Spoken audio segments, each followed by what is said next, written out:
it would be recognizable to the drafters of the Constitution in 1787, probably recognizable in many ways to those who were in the House of Burgesses in 1619. There are incremental changes and improvements. Social media poses both opportunities and dangers. I have the ability in some ways to reach out to a lot more people through a social media post. I can see what people say.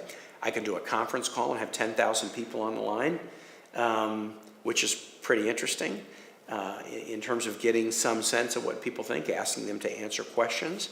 So I'm still a representative, but there are some new tools that enable me maybe to get quickly a broad answer from people about what they think about a given issue. So I think one area that you may see, I don't expect you're going to see a multiplicity of parties in the United States. So I wouldn't predict that we would go from a stable two-party system to 100 parties or even 10. But if I were to predict about representative bodies like this, I think you'll have a greater and greater percentage of independents serving in the future than you do now. In the Senate right now, there's 2 independents. They both caucus with the Democrats.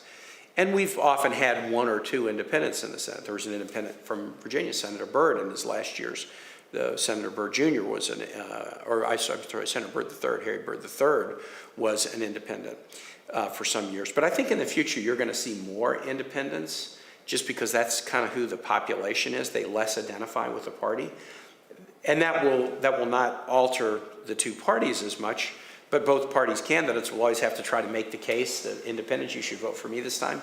So, but I think the system will stay recognizable if the folks who kind of put it together, especially those who put it together constitutionally. Of course, we made tons of improvements, especially in terms of the equality, allowing people to vote, allowing people to serve who weren't before.